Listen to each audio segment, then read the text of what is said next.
The other week, we sent our 3 most mischievous presenters off for a day trip to the Paris Motor Show. 3 hours on the train, a £5 to get in, and all that Gallic glamour sounded like a good idea to us.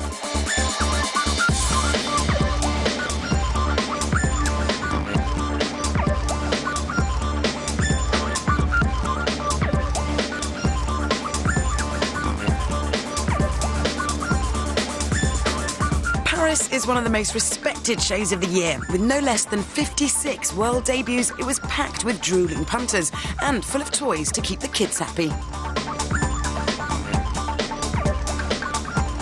We start by saying hats off to the fact that even the most basic cars are being made interesting these days. Take one car, lose the roof, add some fun, and voila, a street car. It will be launched early next year, and prices for this little bit of jewellery will be around 14 grand. It's the first time Ford have hooked up with Pininfarina, and Kylie liked it so much she signed it. But the street car won't have things all its own way. Not now that Smart, the people that invented this, have invented that. The Roadster, they're calling it the Frog Eye Sprite for the 21st century. A 2-seater, rear-engined, turbocharged, semi-automatic sports car for 10 grand. Now that's exciting. But 700cc and 82 brake horsepower isn't. Nevertheless, 50 miles to the gallon equals frugal fun. For a more traditional open-top experience, you need to come to BMW and the Z4, or Z Catra. A car that looks much better in the flesh than it does in pictures. BMW call all these creases and curves flame surfacing. Sounds a bit Burger King to me. But BM are spoiling for a fight. They're fed up of the Z3 being labelled as the hairdresser's favourite, so they decided to make a man's car. Gone are all the poncy retro chrome dials, replaced with this stripped-out interior that puts the focus on driving. The Z4 is supposed to stand toe-to-toe with the Porsche Boxster, and we'll let you know if it does in a couple of weeks. Nissan, meanwhile, have come over all cute. This is the new Micra. All together now? It's another ordinary car made interesting with some grown-up features like automatic wipers, air conditioning, a keyless entry and parking sensors. Plus, it's got a rear seat that slides for extra comfort. We think it looks a bit nutty, but we rather like it. At the Paris show, it's always the home manufacturers that show off the most, and no one's shouting louder than Citroën. They're boasting that this, the C3 Pluriel, is 5 cars into one. That's 5 down to 1. Right, like this, they call it a saloon. Then put the roof back and the windows down, and you've got a panoramic saloon. Tuck the canvas right away for the cabriolet. Remove the big roof pillars by hand, though I have absolutely no idea where you're going to put them, to get the spider. And drop the seats to get a pickup. 5 cars in one, more like one car with a funny roof. Renault, meanwhile, are telling anyone who'll listen about the new Megane, the Megane 2. There is a 3-door sport hatch and a 5-door hatch. They say it rides better than a Focus and is nicer inside than a Golf, which sounds great. But is it true? Well, I don't know yet. Let's get our head around the way it looks first. Now, I don't want to hear any moaning about the boot looking a bit funny and obviously the work of some French eccentric. The new Megane's actually been designed by 1.5 Englishmen. Anthony Grade, brother of TV mogul Michael, and Patrick Lecaimon, whose mum was a Brit. So there. The front's a tad tame compared to the rear, but at last, everyday motors are looking unique again. It's just as pleasantly surprising inside. No French flakiness here, just lots of logic.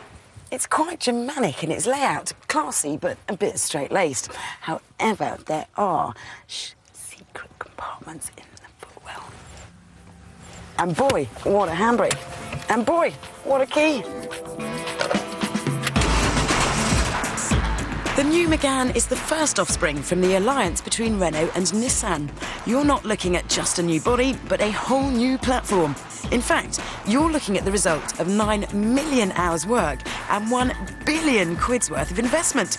It's supposed to have made a sporty car, but is it sportier than class leader, the Focus? No, the Focus is a sharper drive, but I don't think that matters because these cars are driven around towns, not racing tracks.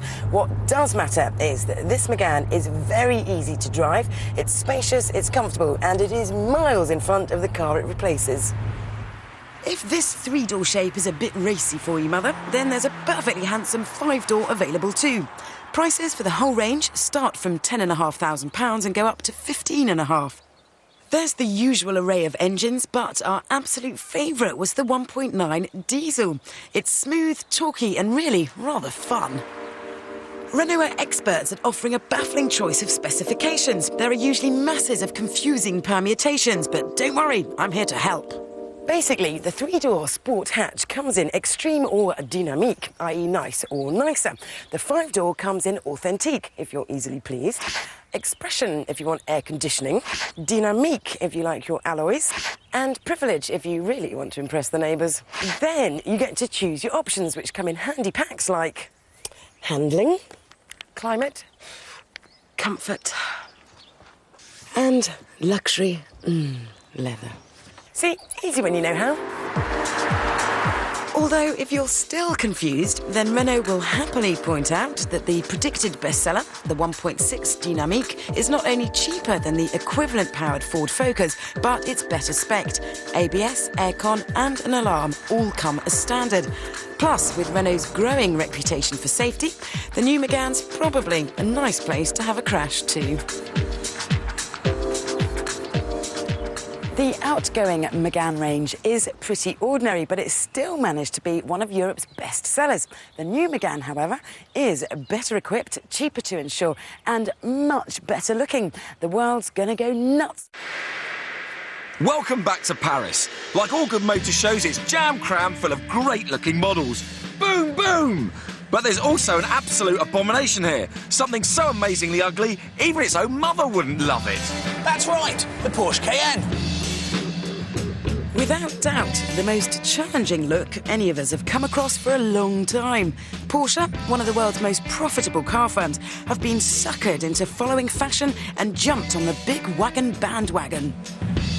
Trouble is, somebody forgot to tell them that it's not good enough just to jump on. You've got to look good too.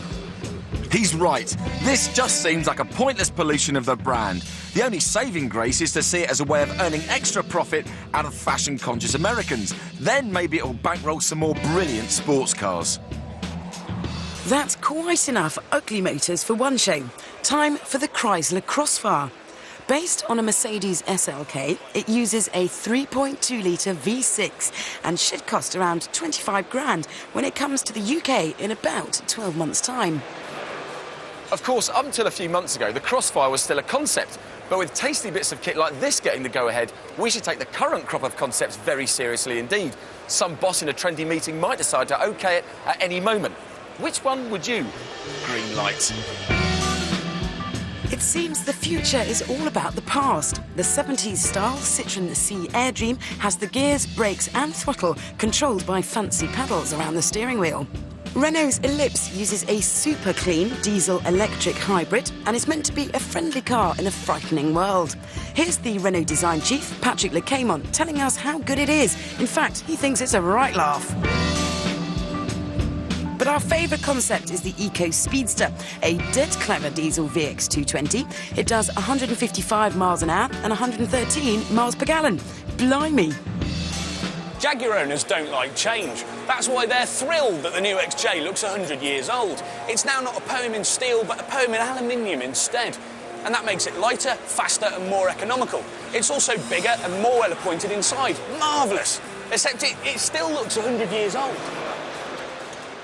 Now this is very special indeed. Here in this secret air-conditioned bunker full of odd-looking Germans and even odder suits is the most luxurious car in the world. It's named after the man who designed the first Mercedes, and it's what Daimler Chrysler hopes will make the Rolls-Royce look very silly indeed. Meet the Maybach. And who better to show us around this premium Merc than the man who sells them? Now pay attention. Hello, I'm Leon Hustings. I'm responsible for the worldwide sales and marketing. And I would like to show you some of the nice features of the Maybach 62. Please follow me. So first of all, we're going to close the door. Because the door is so big, we just pull the button and the door closes automatically. So now to be comfortable, I will go into a other position, the sleeping position. You see even my legs are raising right now. Hear that? Even his legs were raising. Amazing. Hare Hustings also told us your Maybach will come with 2 widescreen tellies, typically precision-engineered folding tables, check out that action, a sunroof that contains solar panels, 63 layers of wood on the dash, and the world's most elaborate mobile phone holder. You also get a V12 that accelerates to 60 a second quicker than a Focus RS. And if that's not enough, Maybach options include cigar humidors, wine goblets, and a rear blind that doesn't seem to close properly. Just as well, they throw in the servicing for free. But even that isn't the car that we're getting most excited about. No, we'd save £140,000 and go for one of these, a Bentley Continental GT. This is just the sort of car Quentin points at Geneva and then pulls the trigger. It's hard to know exactly what's best about it. 180 miles an hour, seating for 4, a 6-litre twin-turbo W12, looks that blend muscle and style. None of those. The best thing is that it managed to impress the floppy-haired Ferrari boss, Luca di Montezemolo. Praise indeed. Au revoir, for now. Tout le monde.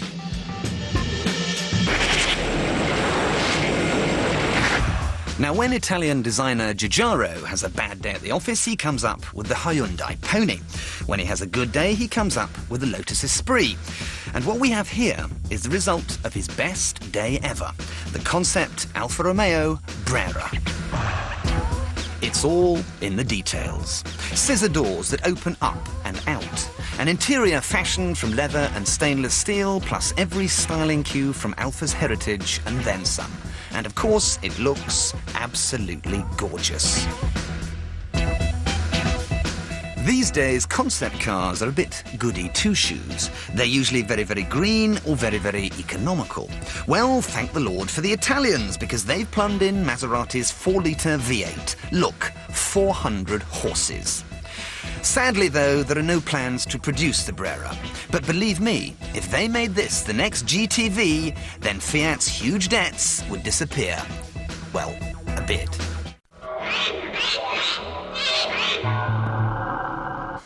This is my day trip to northern Italy, Modena, Ferrari town. We've been asked to drive the most important new car of them all, the flagship Enzo Ferrari. But first, there's time to soak up the atmosphere, because here there's something for the tifosi around every corner. Filming with Ferrari is a privilege, albeit a uniquely Italian experience. This is just the, well, discussion the PR reps had before we filmed at the factory. But this wasn't my main concern, because me and the test driver don't really get on. I upset the test driver last time I was here in the F50. Dario Bertuzzi. I dared to challenge what gears he was going to use in different corners, and he seems to take it very personally as an insult. He thinks I'm an English idiot, I think. But I wasn't going to let that bother me. Not when there's a £420,000 car to take my mind off it. Only 349 Enzos will be built, the theory being you should always make one less than you think you can sell. It has a V12, 660 horsepower, does 220 miles an hour, and only comes in yellow or red.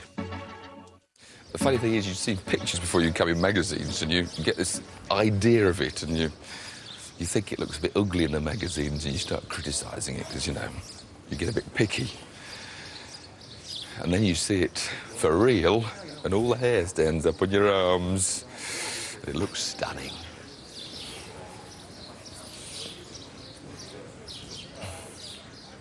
The naked eye can see so much more detail than photographs show, because I just noticed that this wing, you don't see that in the photos at all. It's a proper aerofoil. It is the detailed touches, little rear lights. I'm not sure I like little silver bits they put on it, spoiling all their advertising stickers. Where's Dario? Is he here yet? Oh, there he is at the door. Robin Quitters has shot Dario over there. There's Dario. Back in the doorway. The doorway. Hope he hasn't spotted me yet. He always wears the shades. You can't see his eyes behind the shades. The other big feature of the car is this first ever production car use of carbon brakes. You can see the mottled effect, very different from steel. And the whole point about these is, in the past, racing-wise, they only work when they're really incredibly hot. And when they're not hot, they don't work and it pulls the car. Now, they say, even on a stone-cold day, they work straight away.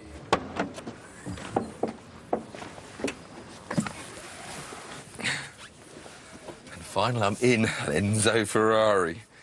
Apparently, when you buy your own, the pedals can have about 16 different adjustments to suit you. All the basic seats got 16 different sizes. Still slides backwards and forwards manually, mind you. And at long last, well, it started with a Ferrari 360. You've now got adjustable steering wheels. Because the days prior to the 360, they were horrible driving positions. Now they're brilliant, fantastic.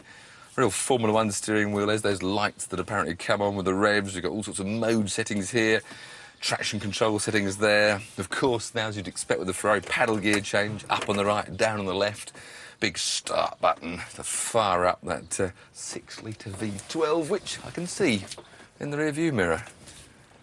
Very nice. The do's and don'ts briefing is an unwelcome delay before driving, but tells us the day's schedule and gives us a chance to see a film of Mr. Schumacher testing the car for himself on the same circuit.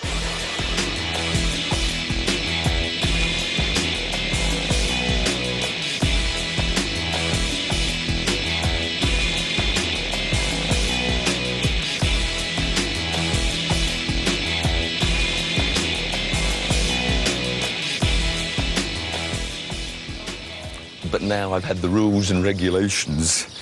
This is the trouble. You should think it's the best job in the world because I get to drive these cars. They've told us we get 5 laps each. I'm not allowed to switch the traction control off. They put a chicane in the very, very short straight here at Fiorano. So there's rules and regulations. I'm OK, it's a £500,000 car, but with the McLaren F1 or the Pagani Zonda, I get a whole day with the car, and at least I can get to feel it. But there's a lot of journalists all over the world. In fact, they've only allowed 8 journalists, only 1 television presenter from England driving the car, and 8 motoring journalists, so it is fairly exclusive. Our day was shared with the Italian daily press, who went first, followed by the Germans. Well, it has to be said that neither were necessarily pushing the car to its full limit all of the time. Mind you, I could understand why. With just 5 laps, sort of 2 choices. Either go out and make an idiot of yourself by spinning off and embarrassing, or else going slowly and not getting to the full limit of the car. And it's that balance between having a bit of a gung-ho, because you want to give it a bit of stick, when you've only got 5 laps in a Ferrari, Enzo Ferrari. Never drive it again in my life, probably. But it's a lot of nervous hanging around. Nervous because there's a lot at stake. With Formula One telemetry recording the car's every move, there's a certain bit of pride in registering the fastest journalist lap time. Dario, who takes every opportunity to impress, gets round in about 1 minute 30. My mate Dario's out now. I bet he'll have the traction control switched off, and this is his favourite playground, this left-handed hairpin. He tries to light it up and show, go on, Dario. He's got phenomenal car control. He gets Ferraris more sideways than I've ever seen anyone. But then he lives with them. It's all right, we drive them every day. We get 5 laps with the traction control on.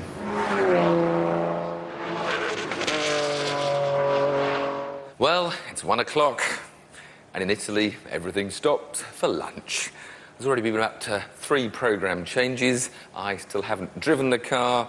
The Germans have got their cameras in this one. They've literally got their towels down first and gone off for a tour of the factory. So I'm just going to have to keep on waiting.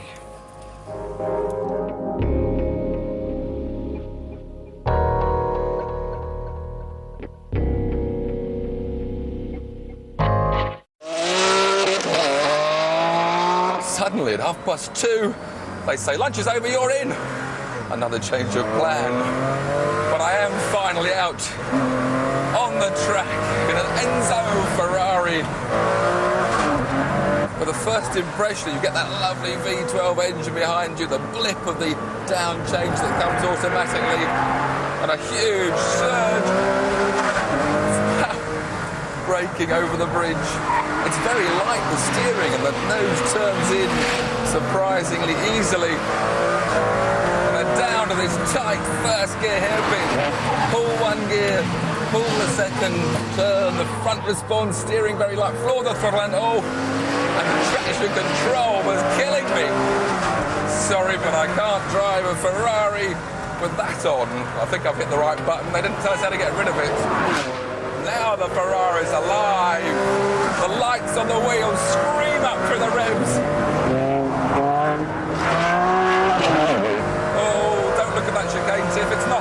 Is it? Oh, it is. That blip, you feel the rear end squirm a bit if you change down too early. You want to be later on that. But then, oh!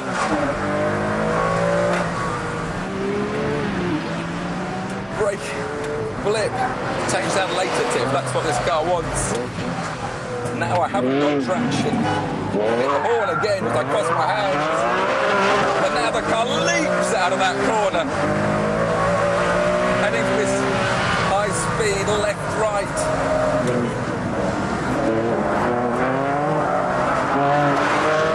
Fourth. Fifth gear. Turning and braking. Clamp on.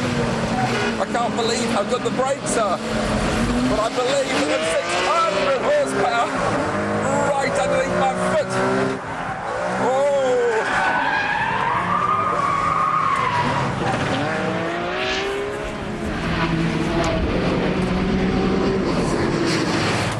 It's been 5 minutes and it's gone. And it's hard to know how to sum up this Enzo Ferrari after a short experience as that, but it's perhaps not as elegant nor as practical as a McLaren F1. It's not as exotic as the Pagani Zonda. But what it does do fantastically well is what Ferrari are fantastic at. It goes around racing circuits very, very quickly indeed. Just one loose end then. My lap time of 1 minute 34 may have been 4 seconds slower than the great Dario, but not bad considering I'd only had 5 minutes and he's here every day. And it was, I'm proud to report, the quickest journalist time of all. So, what did Dario think of that? Bello. There you go. Bello. Friends again.